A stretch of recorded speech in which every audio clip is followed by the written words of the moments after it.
Okay, so again, we're going to talk about radicals, which again are just roots. And then we're going to talk about rational exponents, and those are just fraction powers, okay? So the power is going to be a fraction. But before we do that, we're going to write down some of our perfect square, perfect cube numbers just as a reminder. So let me, I don't know if I'll have room on the side. I think I'll have to open another page here. Hold on. So let's go here. All right, I think it'll work on here. So let's write these down. So perfect square numbers. So if we have,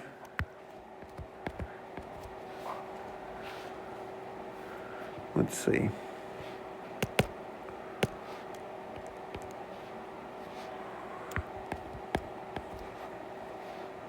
So if we have a number squared, so perfect square numbers would be like 1, 4, 9, 16, 25, 36, 49, 64, 81, what else we got? 100, 121, 144. That's probably good enough. And again, the reason these are perfect square numbers, for example, this one right here, 81, that's equal to 9 squared, right? Which is 9 times 9. All right, well then we also want to do some perfect cube numbers. So the perfect cube numbers would be, so 1 cubed would be 1, 2 cubed, 2 times 2 times 2, that's 8. My writing is terrible today. 3 cubed, 3 times 3 times 3, that's 27.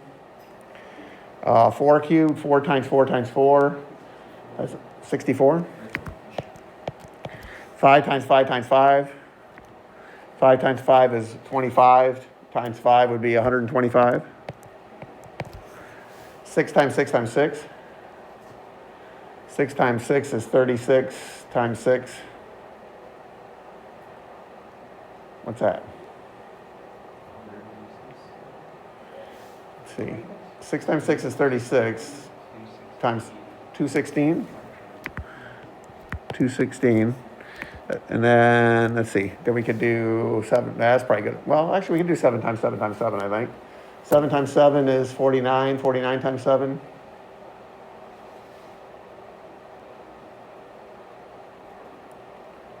Everybody got it? Good, yeah. 343. That's probably far enough. So we got 343. And again, the reason this is a perfect cube number is, for example, this is 6 to the 3rd power, right? All right, and then we should probably do some of the 4th power ones. So if we do x to the 4th, well, 1 times 1 times 1 times 1, that's 1.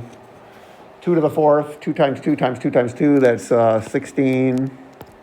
3 to the 4th, 3 times 3 is 9, times 3 is 27, times 3 is 81. 4 to the 4th, 4 times 4 is 16, times 4 is 64, times 4 is 256, is that right?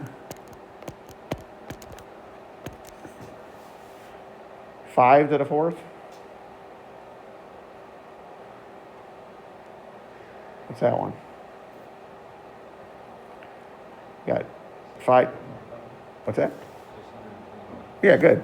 625. I think that's far enough, probably. And again, this is, so we know what we're doing here. That is, what was that? 4 to the 4th, right? All right, and maybe a couple of the,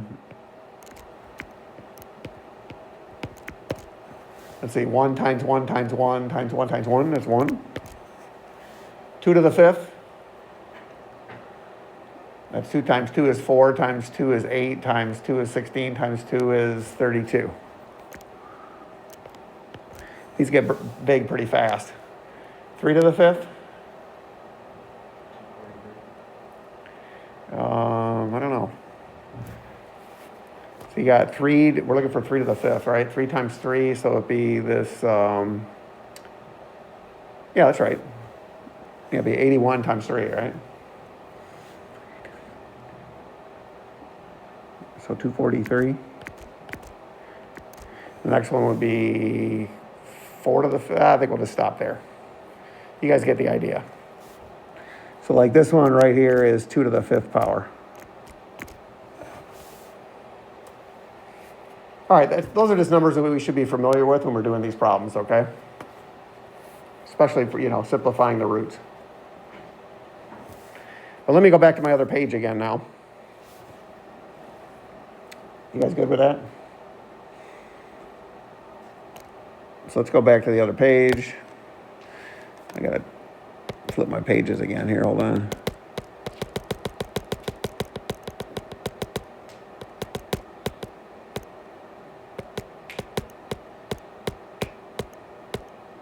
There we go. Okay, so the next thing I would say for you guys is if you want to write these down, I think this is page 611. So I would say to write those down right there. Those 2 rules.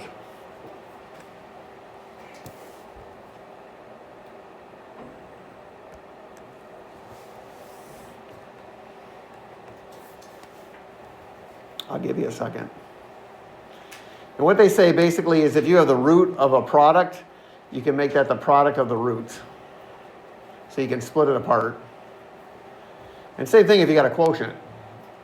If you got a division there. If you have the quotient, the root of a quotient, that's the quotient of the roots. So you can split that apart also.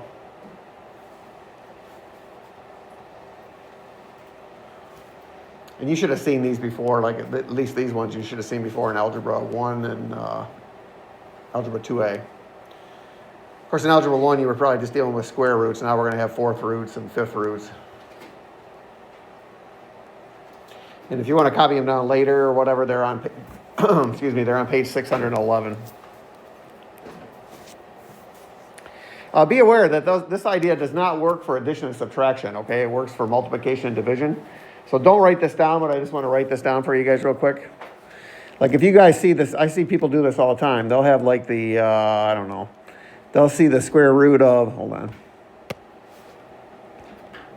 They'll see the square root of like x plus 4. And they'll want to break that into the square root of x plus the square root of 4. Okay, you cannot do that. If there's addition or subtraction in between, okay? That does not work. That's no good. It only works for what we have here for either multiplication, a times b, or for the division, a over b. Because if that was true, if that worked, that'd be like saying if I had the square root of 9 minus 4, that'd be like saying I could split that up and say that's the square root of 9 minus the square root of 4. That's not true, right? 9 minus 4, that's actually equal to the square root of 5, right? And this down here, you'd have what? Square root of 9 is 3 minus square root of 4 is 2. You would get 1. Well, those are not equal, right? Square root of 5 does not equal 1. So yeah, you can't do that. So don't split those roots apart when there's an addition or subtraction inside there. All right, well, let's take we don't need this stuff. Let me erase this.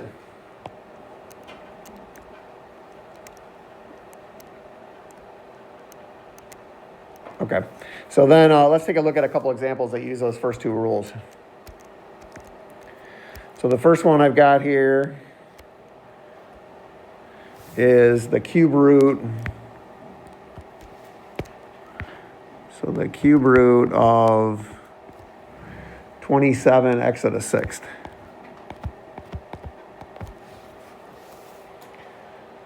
All right, well, it's 27 times x to the 6th. So with that first rule that they had there that I just had you write down, you could split that apart. So you can make this the cube root of 27 times the cube root of x to the 6th. All right, well then the cube root of 27, that's why I just wrote down all those perfect cube numbers for you. This part asks you what number to the third power equals 27.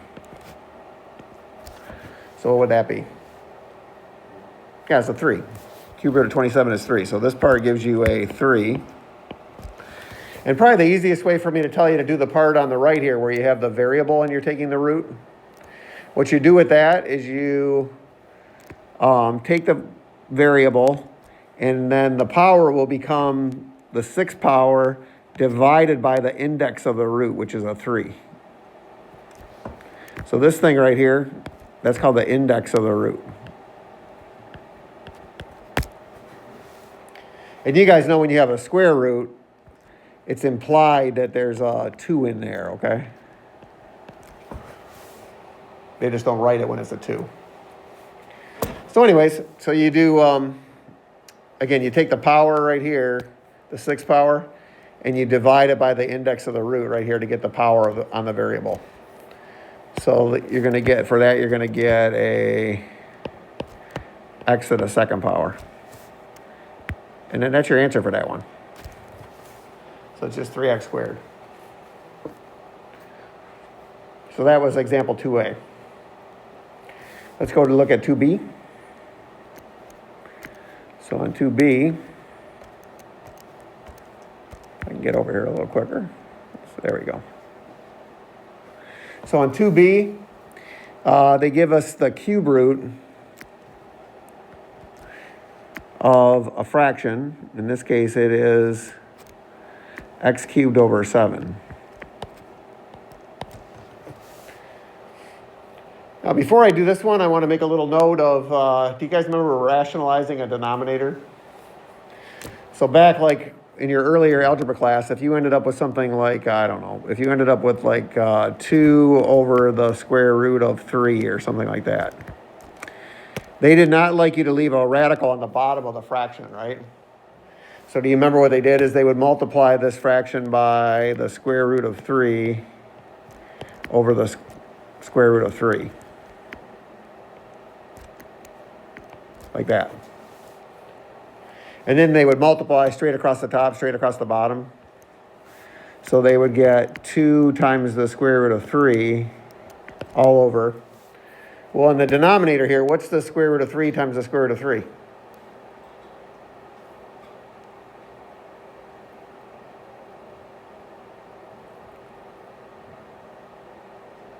Square root of 3 times square root of 3 is? Square root of what? Well, just like we can split them apart, we can put them back together, right? We have a product there. That's that first rule that I showed you, right?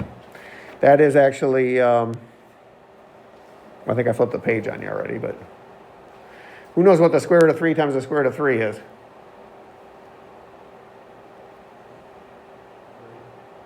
What's that? 3. Yeah. Yeah. Yeah, the square root of 3 times the square root of 3, well, like I said, this is split apart. You could put that back together as the square root of 3 times 3, right?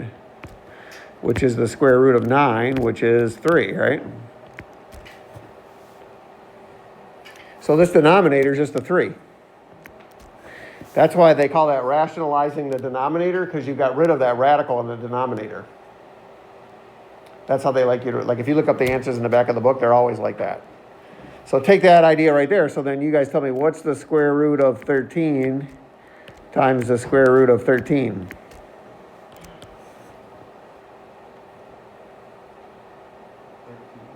13, good. So if you multiply a square root by itself, you just get that number from underneath the radical. Okay, well the idea we're going to need here then, let's go ahead and work this problem out up top here then. So we're going to split it apart. So we're going to take the cube root of the numerator divided by the cube root of the denominator. Well, in the numerator, what's the cube root of x cubed?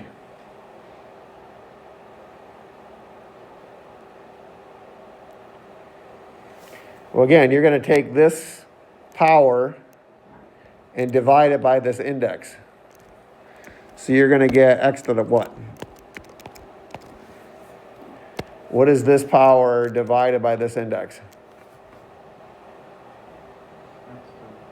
Yeah, it's just x to the first. Yeah, 3 divided by, again, it's this power, that's 3, divided by this index, which is 3. So 3 divided by 3 is 1, so you just get x to the first. All right, and then the denominator, you have this cube root of 7. Well, again, they don't want you to leave a radical in the denominator. So let me rewrite this over here so you can see what I'm going to do. So I've got x over the cube root of 7. And then I want to get that 7 out of that radical is what I want to do. Well, notice what we did down here. If we did a square root times itself, we got the number out from underneath the radical. So we needed like 2 of these things multiplied together, right? That thing times itself. Well, if it's a cube root, we're going to need 3 of those multiplied together. So I'm going to need to multiply by, watch this, I'm going to need to multiply this by the cube root of 7 times the cube root of 7 all over the cube root of 7 times the cube root of 7. Like that. So now, what do you guys think this equals right here? The cube root of 7 times the cube root of 7 times the cube root of 7 equals? 7. Yeah, it's because the index is a 3, you need 3 of those things multiplied together. So that's just going to be, well, technically it would be the cube root of 343, right, which would be 7. So that's a 7. So your final answer on this one, in the numerator, you're going to multiply straight across the top up here. So you got x, and then you got the cube root of 7 times the cube root of 7. We're going to write that as the cube root of 7 times 7, which is 49. And on the bottom, we just have a 7. You guys good with that one? So that's your solution for that second example right there. This was all this extra stuff down here.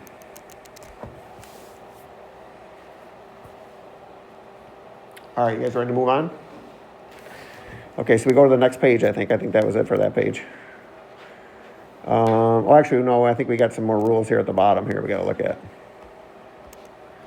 So next thing you'd want to write down. Oh, I lost it. Hold on. Keep forgetting to move my mouse.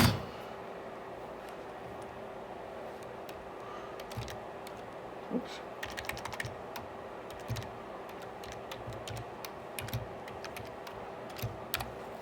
There we go. So there's the next 2 rules you'd want to write down. Again, those are on the bottom of page 611.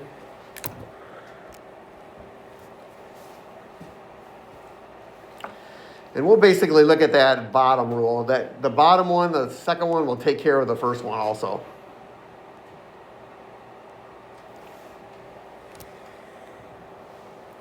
And let me see if I can make something up here for you guys.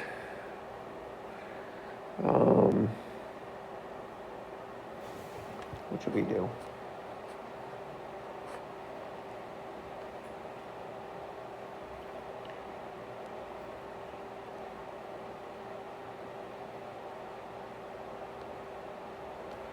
That would be like what?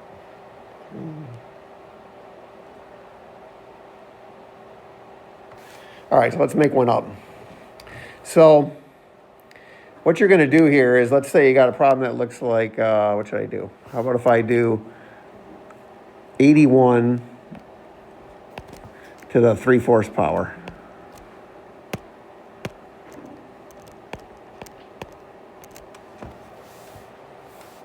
So we got 81 to the 3/4. Well, it doesn't look like a 3/4.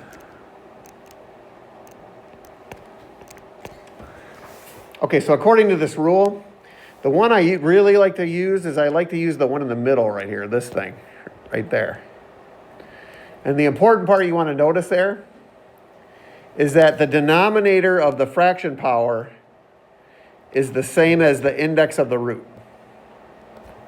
I'm so sorry to interrupt you. I'm recording right now too, so thank you. So the denominator of the fraction power is the index of the root. So what we're going to do then is we're going to rewrite this as, let's see, the denominator of the fraction power is a 4. That is the index of the root. And then outside of this whole thing, I'm going to take the numerator of that fraction power and put it out here like that. Now, according to this rule right here, I could also write it like this. So I could also write it as, the fourth root of 81, but then I could put the third power right inside there like that. So I could also do it that way. But I like the top way better. Can you see why? Because I don't know what 81 to the third power is, okay? That's 81 times 81 times 81. That's a big number. And then I have to take the fourth root of that. I'm not going to know that either. But this top one I can actually do. So the top one,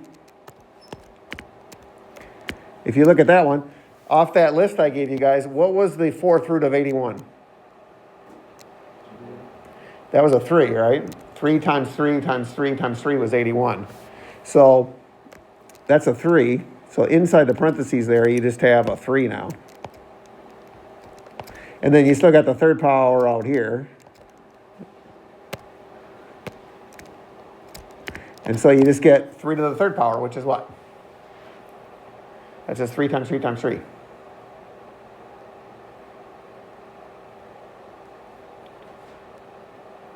What is that? Thank you. Yeah, that's 27. That's our answer. All right. So again, the important part you want to see is the denominator of the fraction power, or the rational exponent, is the index of the root. And then the numerator of the fraction power goes on the outside out here. So if you keep that straight, it's not that bad. And that should be the part that's new to you guys, right? You guys didn't do this part before. All the rest of these exponent rules, you've probably seen them before. All right, let's go to our next example then. So the next example, yeah, we might as well do this one. So what they have here for our next example is they have negative 125 to the 2/3 power.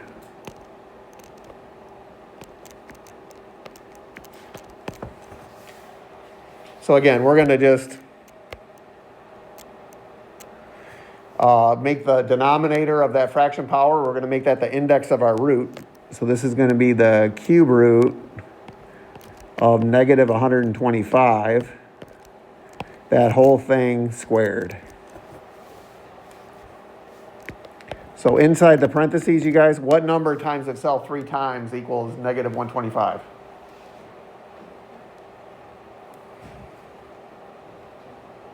What's that? No, I think you did it. What was it? I can't hear you. I still can't hear you. 5? Yeah. Well, actually a negative 5. You want a negative 5. Because negative 5 times negative 5 would be 25, times negative 5 would give you a negative 125. In other words, a negative times a negative times a negative will give you that negative under the radical. All right, and then you still have the squared out here. So then you just get negative 5 squared. Well, then negative 5 times negative 5, that's a positive 25. And that's your answer. That's not too bad. All right, let's see what else we got to do. Then, let's see, in the middle here, they've got, I think we got about 4 more of these to go. These are pretty short. So now we're going to do the exact opposite of what we just did. They gave it to us in fraction exponent form, and we wrote it in radical form. Now they're going to give it to us in radical form, and they want us to write it in fraction exponent form. Or I should say rational exponent. Okay, so we have this root here. So it says we have, our next example is the 4th root of 7 to the 3rd power. So we just want to go backwards for now. We're going to change it from the root to the fraction exponent, or the rational exponent. So again, the denominator of, let's see, the index of the root is the denominator of the fraction power. So the 4's got to go there, and then the 3's got to go up here, like that. That's it. And again, the key thing to remember is that the index of the root is the same as the denominator of the fraction power. That was pretty easy. That one's done. All right, let's do the next one.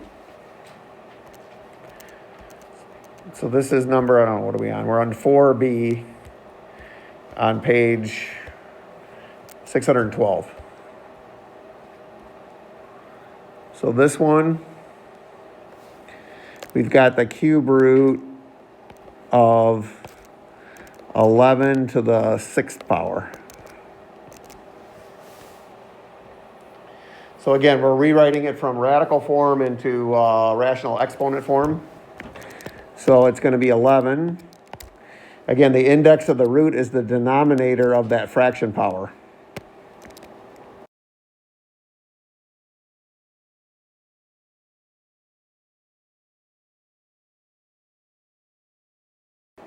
There we go. And then this would go on, the 6 would go on top like that. So again, same idea. The index of the root is the denominator of the fraction power. But this one we can actually simplify it, because we got 6 divided by 3, right? So that would be 6 divided by 3 is 2, so it's actually 11 squared. What's 11 squared? Good. So it's 121. So that's our answer on that one. So we're almost there. We're almost done. The last two are not too bad. The last two, we use these rules in this box right here. So let me see if I get these where you guys can see them. So it's those right there. I really can't make them any bigger where you can see them all at once. Maybe I'll review them with you real quick. These you should know. These are all, way back from Algebra 1. So these, like the first two there, that says that if you're multiplying like bases, these both have a base of A, then you add the powers. This one says when you're dividing with like bases, they both have a base of A, then you subtract the powers. You take it's the base to the numerator power minus the denominator power. The third one down there, it says if you got a power raised to a power, you multiply the powers. And then the fourth one here, you've got a product to a power. Well, then the power goes on each of the factors, right, in the product. Same thing if you have a quotient to a power. The power goes onto the numerator and onto the denominator. So those should all be familiar. The only thing different now is they're going to apply those same rules with the fraction powers, okay, with the rational exponents. So same rules you already know from Algebra 1, which is going to look weird because the powers are no longer whole numbers, they are fractions. So let's take a look at it. And again, if you need to write those down, where was that again? That's on the bottom of page 612.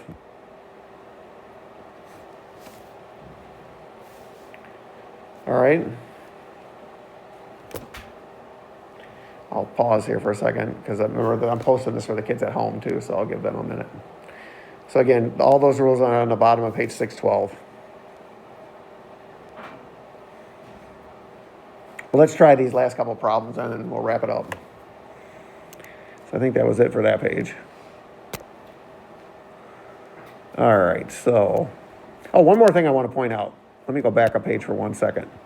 Let's say you wanted to, let's take a look back at this one. I should probably show you this just so you know. So back at this example right here, this negative 125 to the 2/3. Let's say you want to enter that in your calculator and you don't have like a cube root or something on there, like you're using your phone. So what you could do with this one is you could just type it in just like I wrote it. You could make sure if it's a negative number, definitely put it in parentheses. So it's negative 125. And then use that caret key, this thing. And then put the power in there in parentheses as 2 divided by 3.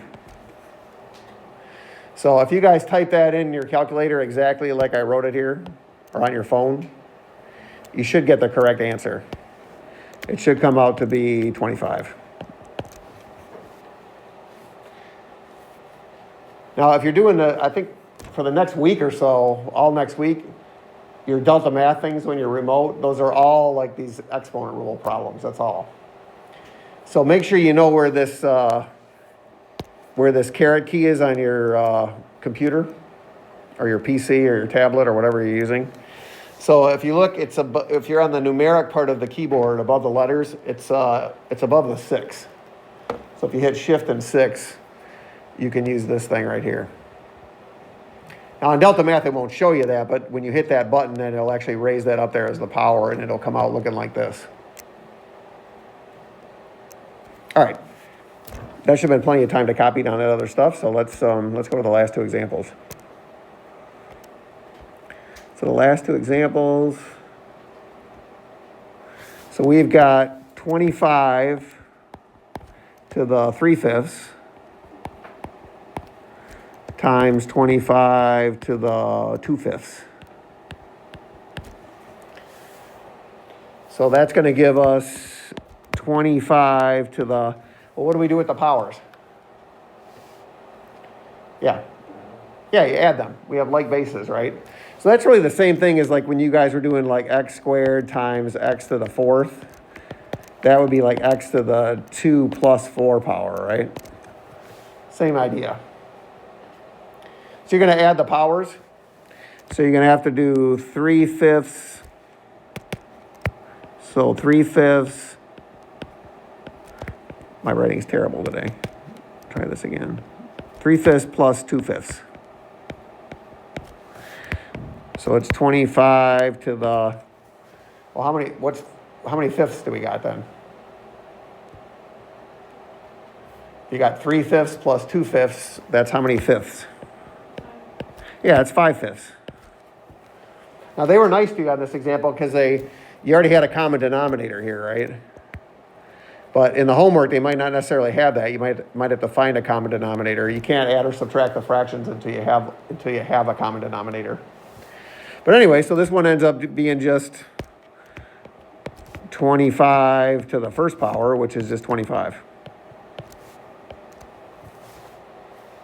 All right? So that one's not too bad. And then we're on the last one. So the last one. So this one we have 8 to the 1/3 power divided by 8 to the 2/3 power. Now before we do this one, I want to remind you of one of the rules. Do you guys remember, like, if you had, like, I don't know, what should I do? Let's say you have a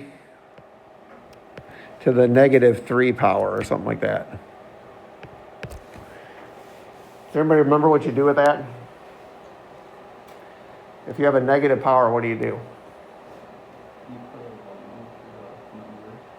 Say that again? Yeah. It has nothing to do with the answer being positive or negative. It has to do with the fact that it's a notational thing. You have to move it, remember? This is the same thing as 1 over a, and you change the power from negative to positive. So it becomes 1 over a cubed. So I don't think any of you guys had me for algebra. I used to play the little Madagascar thing for them where it says, I like to move it. Because if you got a negative exponent, you have to move it. All right, so you move it from the numerator to the denominator. You change the power from negative to positive. All right, so keep that in mind when we do this problem. So let's do this problem up here.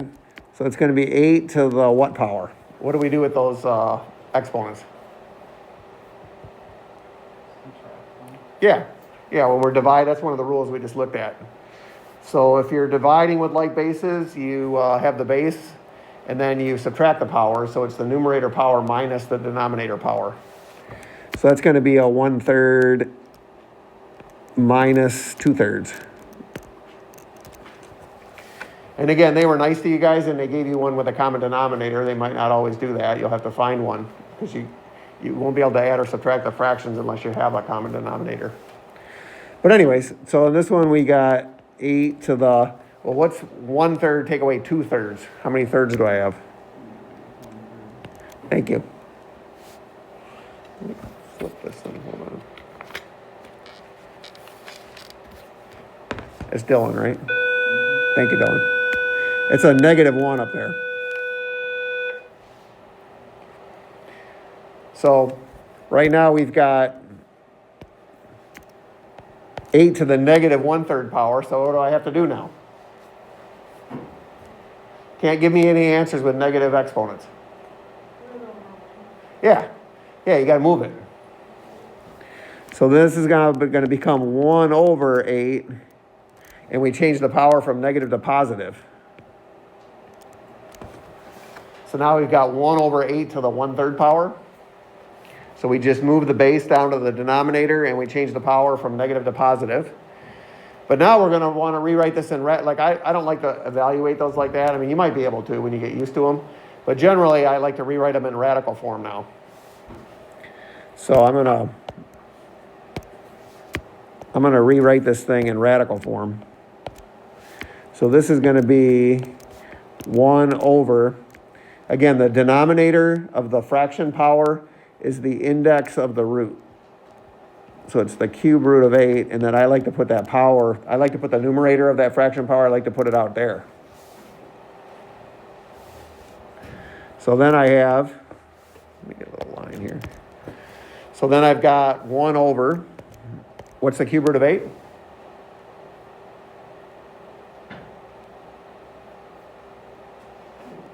What's that? I need the cube root of 8. What's that? 72. No, cube root of 8. What number to the 3rd power equals 8? 2. Yeah. So what number times itself 3 times equals 8? So the cube root of 8 part there in the parentheses, that is a 2. And then you still have the 1st power there. Well, 2 to the 1st power is 2, so your answer is 1/2. That's a terrible looking circle. There. And then again, the key idea here was, again, this denominator of this fraction power right here, that is the index of the root. All right, and I think that wraps it up. Oh, I lost my screen again, hold on.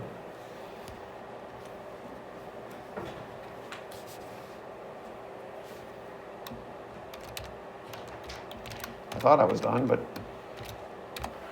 there we go. So the final answer on that one is 1/2. And I think that's as far as we got to go. Now I have the assignment right here on the board, but I'll write it down. So the assignment is it's in the back of the book. So it's way back there in the back of the book with a green tab on it. It says extra practice. It is page S19. And you guys have got 52 through 63.